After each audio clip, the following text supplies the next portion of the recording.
He sits in the kitchen of his suburban house. Overhead, the harsh glow of a single lamp throws long shadows across the walls while the fridge hums behind him like a reminder he's not really alone, just alone enough. Outside, cars pass by now and then, but inside it's quiet, except for the steady drip from the faucet into the sink. That drip's got a rhythm, like a clock counting down the seconds of something he can't name. He's trying, really trying to cry. Not to break down dramatically, not to sob into a pillow like some cheap TV cliché, just let a tear out. Let anything out. But nothing happens. Not a drop. Crying? For him, that word tastes like failure.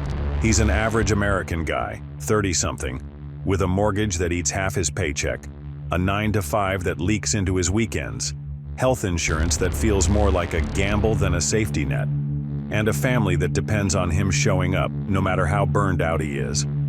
Every morning he wakes up already tired. Commute, meetings, taxes, errands, soccer practice, grocery runs, bills, repeat.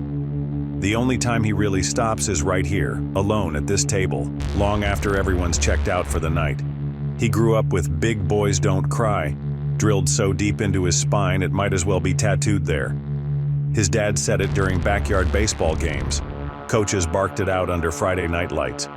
Comics and movies taught him heroes save the world with fists, not tears. Now it's the same story in his group chats. Memes about "man up bro" and jokes about "no feelings allowed." Men's tears? They're like a dirty dish rag, awkward, soggy, thrown in a corner because no one wants to see that mess. In a world that worships grit and toughness, being vulnerable feels like putting a target on your own back. So he hides it. All of it. Day after day, year after year. But some nights, like this one, when the house is quiet and the drip, drip, drip keeps time, something cracks. He thinks about how long it's been since he really talked to a friend. How weird it feels to admit he's tired of pretending. How heavy it is to be the rock when he's not even sure who he's holding up anymore. And in that tiny crack, a thought slips through. Maybe confidence isn't a roar or a clenched fist. Maybe it's a quiet voice inside that doesn't need to prove a damn thing. Maybe it's what he's been missing all along. He remembers seeing an ad once, Mind Power, powerful, confident spoken affirmations for healthy self-esteem. It sounded corny as hell. But now he wonders if soft might be stronger than hard, if letting go might be braver than holding it all in. He drains the last sip of cold coffee, listening to the faucet drip on. No tears tonight. Maybe not tomorrow either. But he's thinking, maybe real strength isn't about not breaking. Maybe it's about letting yourself feel it when you do. And maybe, just maybe, that's the only way out. It started with something small. It always does. The cracks never come from explosions but from a single drop landing where it shouldn't. For Nick, that drop was just another Tuesday. Nothing special. The same alarm, the same cracked Starbucks mug, the same, "Hey hun, have a good day," the same kids fighting over who forgot their backpack. He nodded through it all, always nodding. At work, same thing. Spreadsheets, polite jokes by the coffee machine, a meeting where someone's voice gets loud, someone else pretends everything's fine. Nick sits at the edge of the table, calm, steady, the guy everyone looks at like, if Nick's good, we're good. But today he notices something he's never really seen. Nobody actually looks at him. Not really. They talk to the mask, the calm nod, the steady, sure, no problem. And for the first time in years he wants to stand up and shout, "Hey, am I even here?" But he doesn't. He swallows it, like always. The crack comes later. Traffic, radio static, same gas stations, same pizza places, the same fast food neon. His phone lights up. It's his wife. "Where are you?" Jake needs to be picked up. He checks the clock. He's late. And right there in that gridlock, something tiny snaps. So small you'd miss it if you weren't him. He picks up Jake, the kid's in the back seat, glued to his phone, not saying a word. Nick tries, "Good day at school?" Jake grunts. At home, his wife's annoyed, asking why the pizza's cold, why he didn't text. Nick nods. Of course he nods. Oh look, a meditation ad. How original, right? Except this one works. You press play, you actually sleep and reprogram your mind. No BS, no cosmic promises. Just sleep that rewires your mindset tonight. Link below. Try it. Or keep doom scrolling. Up to you. But tonight the words don't stick in his throat. They come out sharp. Do you even know how much I'm carrying? The room freezes. His wife stops mid-sentence. Even Luna, the old cat on the windowsill, seems to stare. In a house that's used to his silence, his voice is louder than any slammed door. He hides in the bathroom, sits on the edge of the tub, water running just to drown out the echo in his head. He looks at himself. Dark circles, gray in his hair he's given up trying to hide. Deep breath. Is he okay? Number. For the first time he admits it, quiet and raw. No, he's not okay. Later he's on the couch, TV off, a half-empty beer sweating on the table.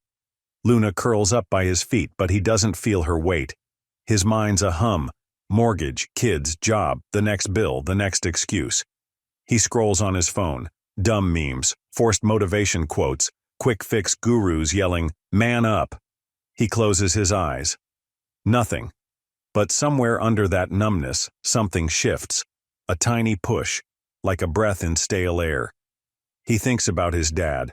That one time when he was 10 and lost the ball game and cried behind the dugout. How his dad grabbed the ball, tossed it in the trash, hissed, "Men don't cry, Nick." He carried that sentence in his ribs ever since, layer after layer, year after year. And now here he is, grown up, sitting in a warm house with people he loves, and all he can feel is that drip, drip, drip inside, like a faucet he can't fix. It's not loud, not enough to flood, but enough to know it's coming for him. "What do you even feel, Nick?" he whispers. Luna lifts her head, blinking slow and patient, like she's the only one who might answer. He can't. Not yet. But for the first time in forever he knows. If he doesn't find out, he's going to drown in his own silence. He unlocks his phone again. More quotes, more memes. Then he sees it. Mind power. That ad he scrolled past 100 times. Powerful. Confident spoken affirmations for healthy self-esteem. Sounds dumb, probably is, but maybe it's air if you're already underwater. The faucet keeps dripping in the kitchen. His wife's in the other room, putting dishes away harder than she needs to. The kids laugh at some video on full blast, and Nick just sits there, staring at the dark TV, listening to the drip in his chest. Maybe that crack is bad. Maybe it's the only thing that'll let him crawl out of this steel suit alive. Nick still clung to the idea that he could keep things under control, that he could hold back this endless flood of problems, emotions, and pressure. But reality wasted no time proving him wrong. Every morning started the same, waking up with a weight in his chest that not even the strongest coffee could lift. The kids were a blur of noise and movement. His wife rushed around the house trying to keep the day from falling apart. Nick got up, pulled on his mask of energy and confidence, and stepped into another day like a man without a soul. At work, the tension kept building. Deadlines squeezed tighter around his throat, tasks piled up like avalanches, and his co-workers seemed ready to snap too. More and more meetings turned into arguments. People raised their voices, pointed fingers, found scapegoats. Nick tried to stay neutral, tried not to get sucked in, but inside, a storm was brewing. He'd sit at his desk trying to focus while his mind tore itself apart. How do you keep it together? How do you not explode? His heart raced, his hands shook just a little, his throat felt dry. It was like there was someone else under his skin, someone who wanted to break out and scream, and Nick couldn't let him. Home wasn't any kind of refuge either. His wife was tired of his constant silence. Their conversations had shrunk down to dry, practical exchanges and unfinished sentences. The kids complained more and more that Dad was always somewhere else, like he was there, but really behind a locked door deep inside himself. One night, Nick walked into his son's room and found Jake crying. The boy tried to wipe his tears away, but they kept falling. "Dad, don't you hear me screaming?" Jake whispered. Those words shattered Nick like glass. He realized then that his silence and self-control were hurting the people he loved most. He kept looking for a way out. But slowly, this feeling of dread and helplessness just grew inside him. It felt like he was drowning in his own life, in all the expectations he put on himself and the ones everyone else stacked on top. The nights got longer and darker. Nick woke up at 3 a.m. more often than he'd like to admit, thoughts spinning. The mortgage, the kids, the job, the marriage, the fear of failing, the fear of being pointless. One day at work, something snapped. During a meeting, when a coworker started tearing apart the project, Nick felt his heart drop into his stomach. His palms went slick, his breath caught in his throat, and the words he'd planned to say got stuck somewhere deep inside. People turned to look at him, confused, like he'd stopped being the steady guy all of a sudden. That night back home, Nick couldn't keep up the act anymore. He sat on the couch, turned off the TV, and just sat there in the silence. Luna, their old cat, jumped onto his lap. He actually felt it. The warmth of something alive that didn't need him to be strong or say the right thing. His phone buzzed again. The screen flashed an ad, Mind Power. Strong affirmations for unshakable confidence. Nick let out a short laugh. Yeah, sure, another dumb quick fix for weaklings. But somewhere deep inside, a tiny spark flickered. What if this was the only thing keeping him from going under for good? Later that night, when the house had gone quiet, Nick sat alone in the dark, listening to the slow drip of water from the kitchen faucet. Each drop reminded him that time was passing, and he still hadn't found a way out of the chaos in his head. The world around him felt like it was shrinking, and the harder he tried to keep the Iron Man mask in place, the louder that soft, unstoppable crack got. Maybe it's time to stop hiding, Nick thought. But the answer wasn't clear. He only knew one thing for sure. He couldn't keep living like this. Sinking deeper into the chaos, Nick realized that maybe, just maybe, the edge of collapse was the only place where he could finally find his real self. It took Nick 3 sleepless nights and 1 raw, quiet "Dad, do you even hear me?" from Jake to finally make him do something. Not just scroll through memes and cheesy motivational quotes, but actually pick up his phone and look for a real answer. He started with the easiest thing, texting his old friend Mark. A year ago, Mark wouldn't shut up about his awesome therapist, said it was the only thing keeping him afloat. Mark replied almost instantly, "Dude, book a session. You can't pull yourself out alone. I'll send you their info. Tell them you're from me." The next day, Nick was sitting in his car staring at a glass door with a sign that read, Family Center for Psychology and Personal Growth. It sounded fancy. Inside, it smelled like cheap coffee and mint candies. A consultant with a perfect smile handed him a clipboard. "Tell us what's bothering you." Nick stared at the empty space. What was he supposed to write? That he didn't know how to cry? That he was sick of pretending to be the guy from a beer commercial? That his own son felt alone while his dad slept behind the wall? The session flew by. A young guy, therapist hair, therapist questions, listened, nodded, asked the right things. Nick nodded back. Halfway through, he caught himself wearing the mask again, calm tone, clean phrases. He walked back outside and felt nothing had changed. Next step? He tried talking to his wife. That night, he popped a pizza in the microwave, sat across from her, and started, "Hey, I think I'm not okay. I don't know what's wrong with me." She looked up from her phone, stared at him for what felt like forever, then sighed. "Can you not fall apart right now? I've got enough on my plate." She got up and went to the kids. Nick just sat there staring at a pizza that got cold faster than he could warm it up. One more shot. His boss, who once bragged about their corporate wellness support program. Nick signed up, filled out another form, sat down with HR. They smiled, handed him a glossy brochure titled, "You're Not Alone." On the cover, happy guys in suits with the slogan, "Find Your Inner Strength." Nick smirked. Pretty empty in there, guys. But he didn't say it out loud. He started to see it clearly. The whole help system, therapists, HR, buddies with beers, they all worked the same way. They'd listen, they'd nod, they'd toss out some advice. Nick would nod right back. But nobody could look into that place inside him he was terrified to face alone. That night, he sat in the kitchen again. Luna jumped up on the windowsill, watching him with her old quiet eyes. His phone buzzed again. Another Mind Power ad. Powerful. Confidence-spoken affirmations for healthy self-esteem. In the corner. Believe in yourself and claim your rightful place.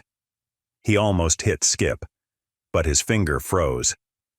What if all this noise, all these voices, are the wall? What if I just try for once to hear myself without them? He set the phone down and closed his eyes. His head spun. Wife, kids, the boss, the therapist with the right questions. So many people. And not one real answer inside.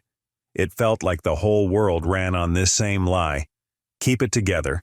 Smile. Don't break. Buy the gym membership. Hire the coach. Hang an inspirational poster. And everything will magically fix itself. But Nick didn't buy it anymore. He wanted to cry, not because of an ad or some feel-good slogan, but because of himself. And he couldn't.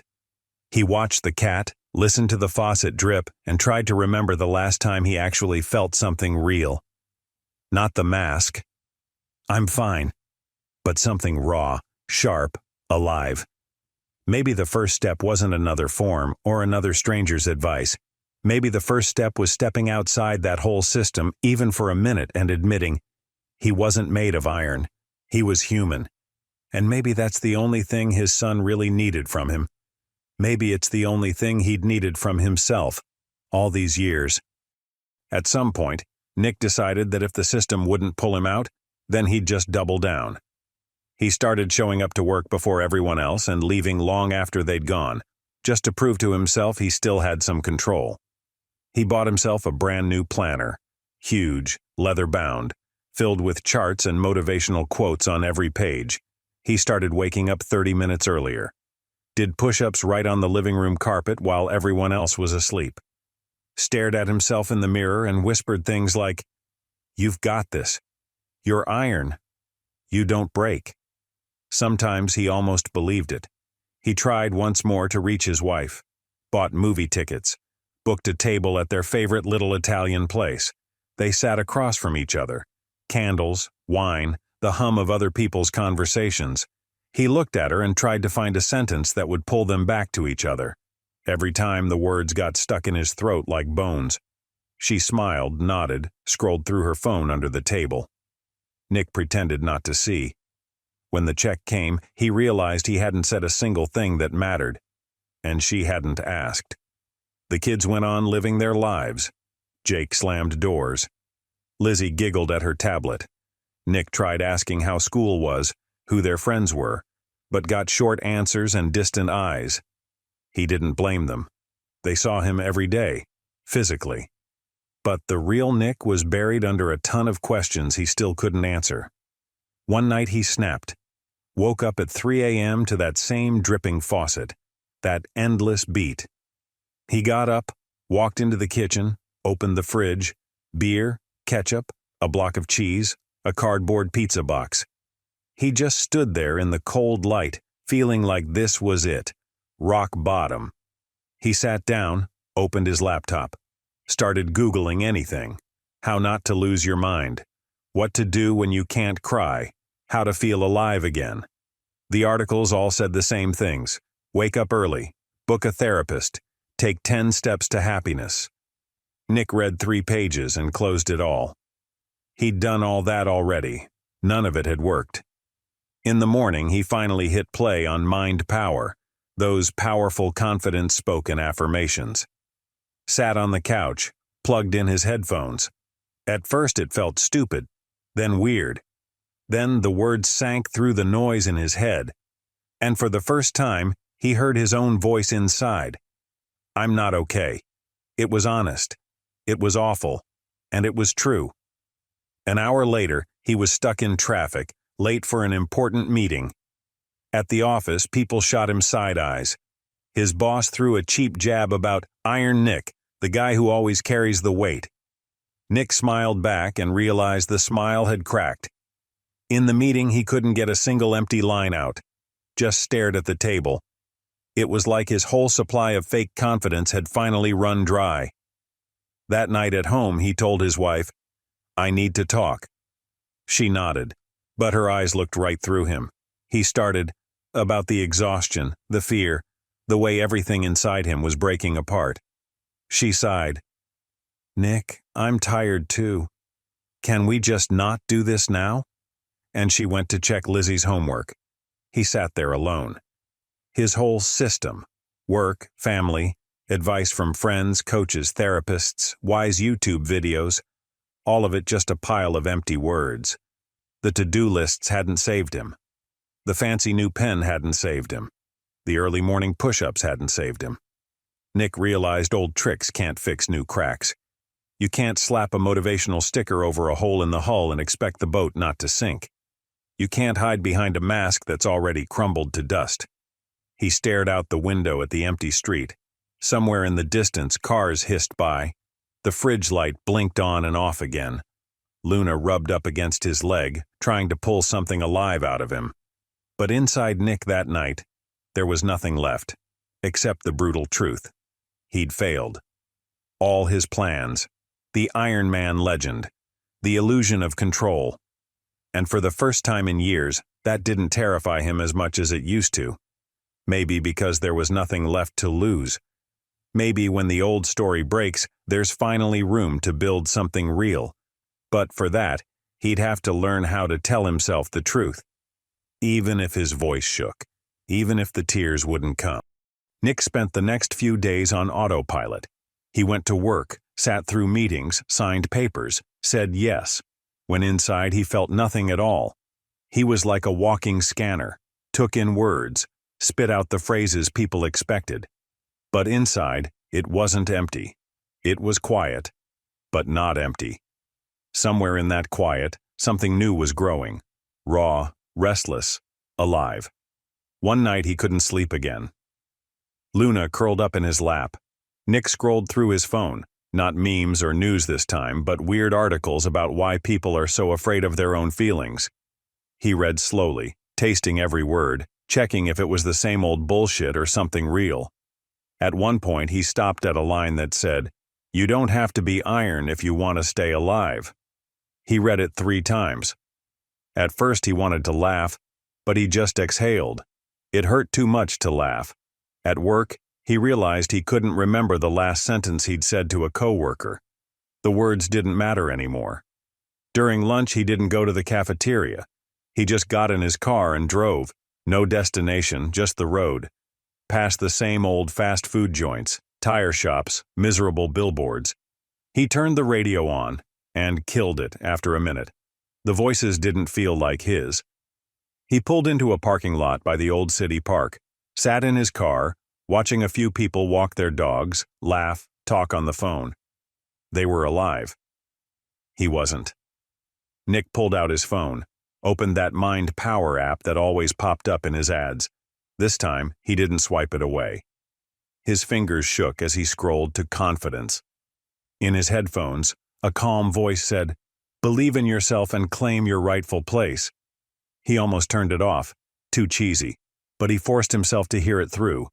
The words didn't make him strong. They didn't hand him a miracle fix. But for the first time in forever, he was sitting there listening to himself, not everyone else. The next day, he came home early. His wife looked surprised when he didn't just drop. Where rest costs more than rent. Sleep Mediations makes calm instant. Pick your calm, press play. No signups, no tricks, just actual sleep. Like it should be. Tonight, you sleep for real. Link's waiting. Up the usual "I'm fine." He sat down at the table and said, "I'm not okay. At all. I can't keep pretending I am." She was silent for a long time. Then she said quietly, "I know." And that was the realest thing they'd said to each other in years. Later, he sat with Jake on the floor of his room. His son looked up from his phone, right into his eyes. Nick asked, "What do you feel when I'm here?" Jake shrugged. "You're like a closed door. I know you're there, but I can't come in." Those words hurt worse than any punch. But maybe that was exactly what he needed to hear. That night he turned on mind power again, but he didn't expect some stranger's voice to rescue him. The affirmations didn't sound like commands anymore. They were a soft reminder. I have the right to feel. I have the right not to be iron. He didn't sign up for a new coach, didn't buy another fancy planner, didn't grab a pricey gym membership. For the first time in years, he didn't follow a single life hack. He just sat with himself.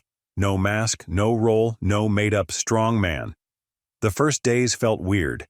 Inside, he was still empty and noisy at the same time, like someone was tearing down an old brick wall and the rubble was falling on his head. He still couldn't cry.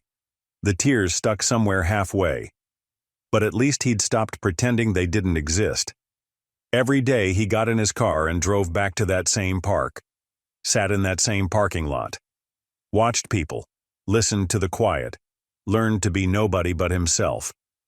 And for the first time in all the chaos, he felt not fear, but a strange kind of hope. Small. Fragile. But alive.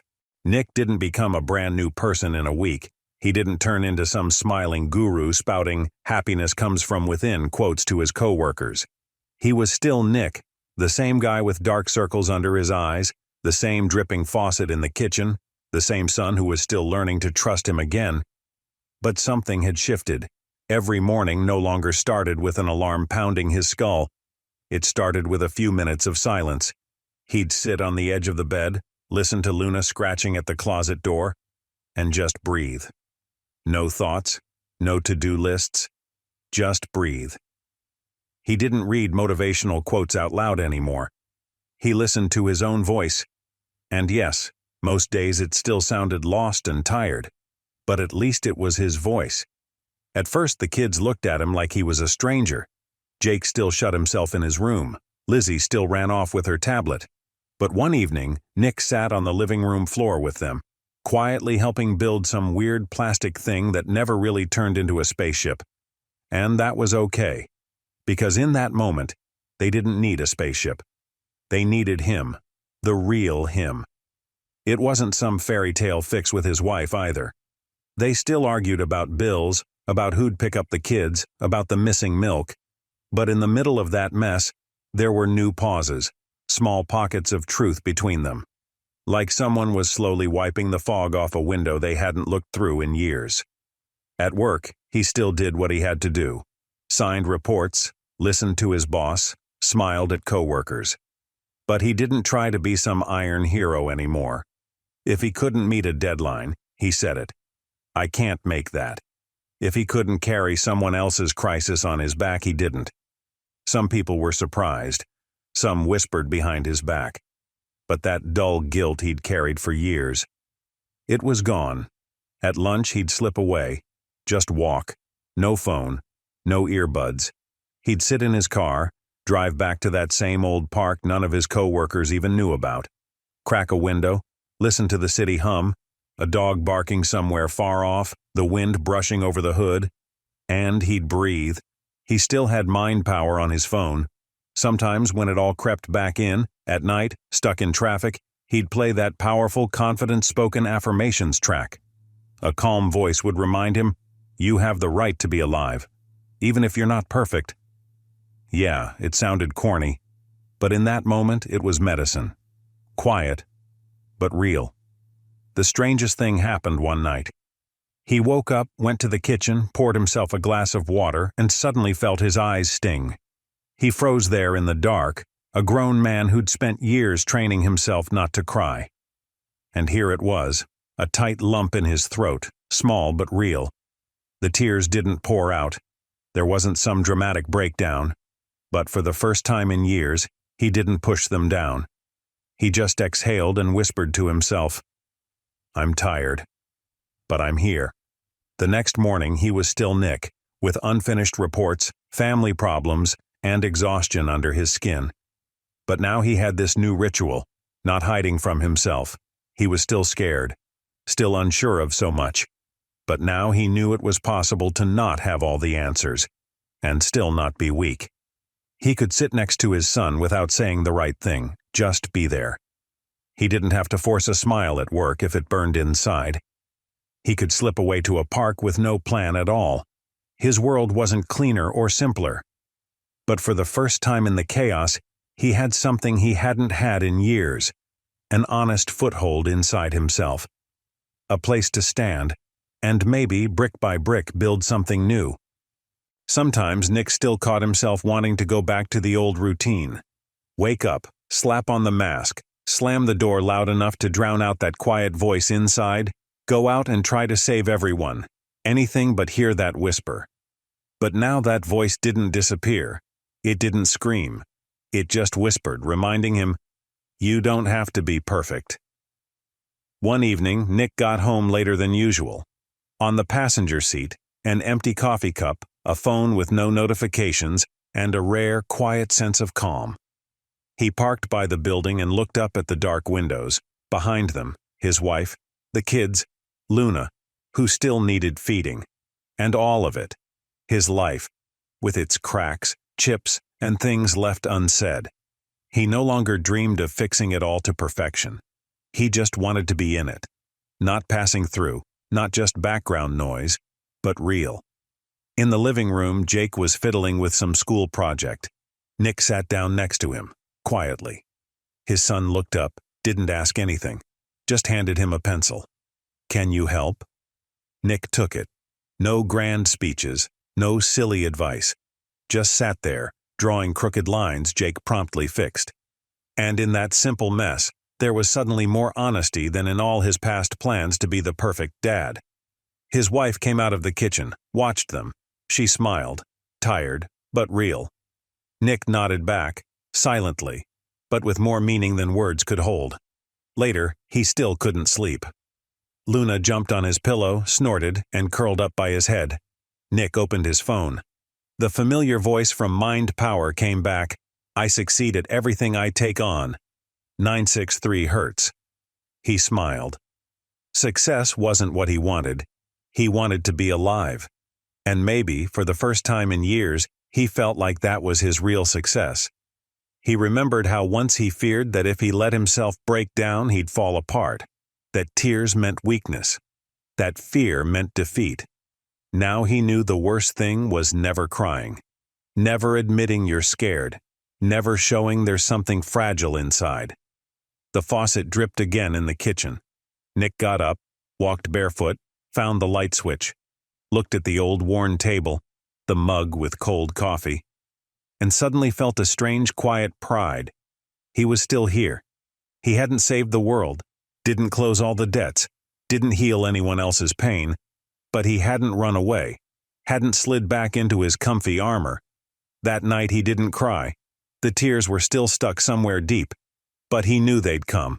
Maybe next week, maybe next year, and when they did, he wouldn't be afraid that it made him weak, because sometimes being weak is the strongest choice. He turned off the light, went back to Jake, who was sleeping with arms spread wide, straightened the blanket, fixed the pillow, sat down beside him, watched his son and thought, if I can't fix everything with one move, then maybe I'll start with this moment, this breath, this silence. After all, being human isn't about perfect answers or an iron smile. It's about not running away from yourself, even when inside it's dark, raw, and scary. Everything else, work, bills, other people's expectations, that can wait. If you still have yourself, alive, real, allowed to struggle and not be ashamed. That's how Nick left the kitchen. That's how he stepped into a new day. Not a superhero, not a savior. Just a man who finally allowed himself to be human. And that morning, for the first time in years, that was enough.